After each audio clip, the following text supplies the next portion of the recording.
दोस्तों, white floor यानी मैदा एक ऐसा आटा है जो पूरी दुनिया में सबसे ज्यादा खाया जाता है। चाहे ब्रेड हो, नूडल्स हो या रोटी, हर देश में बनाए जाने वाले अधिकतर व्यंजनों में गेहूं के आटे का इस्तेमाल होता ही है।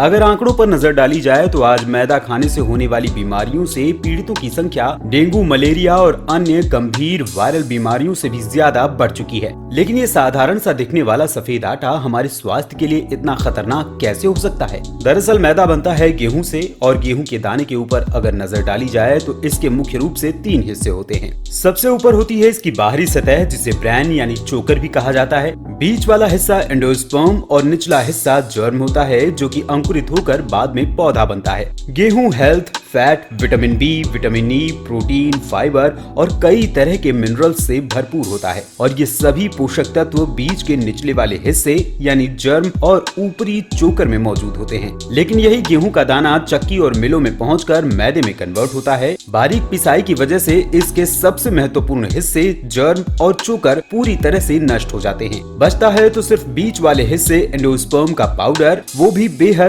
कम पोषक तत्वों के साथ। ऐसा इसलिए होता है क्योंकि गेहूं की पिसाई के दौरान आटा इतना गर्म हो जाता है कि इसके बचे हुए न्यूट्रिएंट्स काफी हद तक नष्ट हो जाते हैं। इसकी तुलना में पुराने समय में हाथ से चलने वाली चक्की से निकलने वाला आटा कई गुना ज्यादा सेहतमंद हुआ करता था। 2 पत्थरों के बीच जब अनाज धीरे धीरे बगैर गर्म हुए पिसता है, इसमें चोकर से लेकर दाने का हिस्सा भी अंदरूनी हिस्सों के न्यूट्रिएंट्स पूरी तरह से बरकरार रहते हैं। इस तरह निकलने वाले आटे को ही होल व्हीट फ्लोर कहा जाता है। मॉडर्न मशीनों में अनाज स्टील के रोलरों के बीच 10 गुना तेज रफ्तार से पीसा जाता है, जिसकी वजह से सभी कीमती पोषक तत्व इस रिफाइनिंग प्रोसेस में नष्ट हो जाते हैं। बहुत ज्यादा बारीक पिसा हुआ आटा हमारे पेट, दिल, दिमाग और आंतों की सेहत के लिए हानिकारक होता है। शरीर में चर्बी जमा होना, एसिडिटी, अल्सर, फैटी लीवर, खराब पाचन, शरीर में पोषक तत्वों की कमी और भूख कम लगना, सेहत से जुड़ी ये सभी समस्याएं आधुनिक चक्की के पिसे हुए बारीक आटे की वजह से ही होते हैं।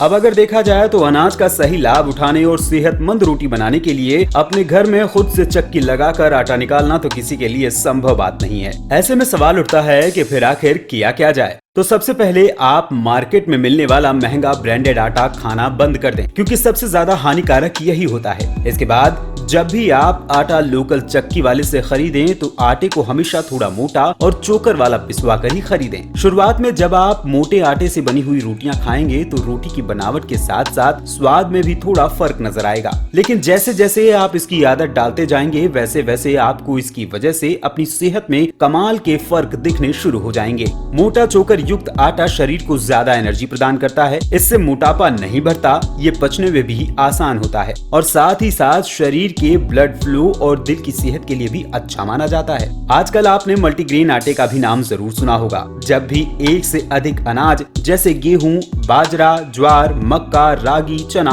आदि सभी को मिलाकर आटा बनाया जाता है तो उसे मल्टीग्रेन आटा कहा जाता है। मल्टीग्रेन आटा साधारण गेहूं के आटे से कई गुना ज्यादा बेहतर माना जाता है। ऐसा इसलिए क्योंकि सामान्यतः गेहूं के दाने में 2 तरह के प्रोटीन पाए जाते हैं, ग्लूटेनिन और ग्लाइडिन। जब हम आटे में पानी मिलाते हैं तो ये दोनों प्रोटीन आपस में मिल जाते हैं, जिससे एक नए प्रोटीन ग्लूटेन का निर्माण होता है, और ये ग्लूटेन हमारे इम्यून सिस्टम और आंतों की सेहत के लिए हानिकारक माना जाता है। हालांकि ऐसा जरूरी नहीं कि हर व्यक्ति को ग्लूटेन से प्रॉब्लम ही हो, लेकिन अक्सर ज्यादातर लोगों को ग्लूटेन की वजह से कुछ समस्या जैसे कि फ्लोटिंग कब्ज, पेट एक तरह से साफ न होना, सिर दर्द, थकान और लूज मोशन हो सकते हैं। और साथ ही ग्लूटेन हमारे शरीर में मोटापा भी काफी तेजी से बढ़ाता है। मल्टीग्रेन आटा साधारण आटे के मुकाबले बेहतर इसलिए माना जाता है क्योंकि इसमें ग्लूटेन की मात्रा कम और न्यूट्रिएंट्स की मात्रा अधिक होती है। इसलिए रोज नहीं तो कम से कम हफ्ते में 3 बार मल्टीग्रेन आटे का इस्तेमाल जरूर करें। लेकिन इस आटे को भी बाहर से खरीदने की जगह खुद बनवाएं।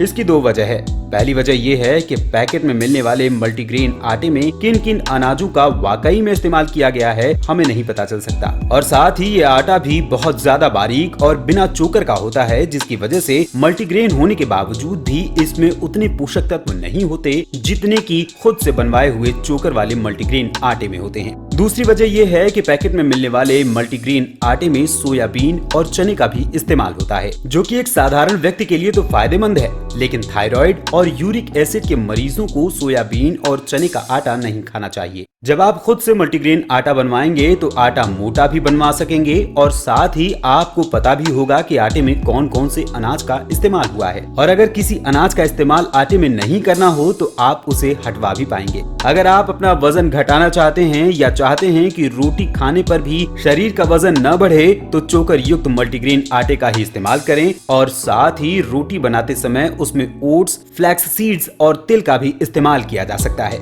रोटी हमारी भारतीय संस्कृति में हमेशा से खाई जाती रही है, लेकिन जो रोटी पुराने समय में बनाई जाती थी और जो अब बनाई जा रही है, इन दोनों में जमीन आसमान का फर्क आ चुका है। और इसी फर्क की वजह से आज हमारे शरीर में कई ऐसी बीमारियां पैदा होने लगी हैं जिनका पहले नामो निशान नहीं हुआ करता था। पहले जहां चोकर युक्त मिश्रित अनाज की रोटियां खाई जाती थीं, वहीं आज सभी होटलों से लेकर ढाबे तथा रेस्टोरेंट तक में रोटियां मैदे से ही बनाई जाती हैं, और अपने घरों में भी लोग इतना पतला आटा यूज कर रहे हैं जिससे फायदा होने की जगह भारी मात्रा में नुकसान ही मिल रहा है। इसलिए सही वक्त के रहते हुए अपने खाए जाने वाले आटे में जल्द से जल्द बदलाव करें। साथ ही मैदे से बनी सभी चीजें जैसे व्हाइट ब्रेड, पिज्जा, बर्गर व स्कूल शॉप्स में मिलने वाले बिस्किट्स, मार्केट में मिलने वाले नमकीन का इस्तेमाल कम से कम करें। इसी तरह के हेल्थ से जुड़े हुए और भी वीडियोस देखने के लिए हमारे चैनल को सब्सक्राइब करें और बेल आइकॉन दबाकर नोटिफिकेशंस को जरूर ऑन कर लें। अगर आपको आज का वीडियो पसंद आया हो तो इसे लाइक करना और शेयर करना ना भूलें, और किसी भी तरह का सवाल या सुझाव हो तो हमें कमेंट में जरूर बताएं। धन्यवाद।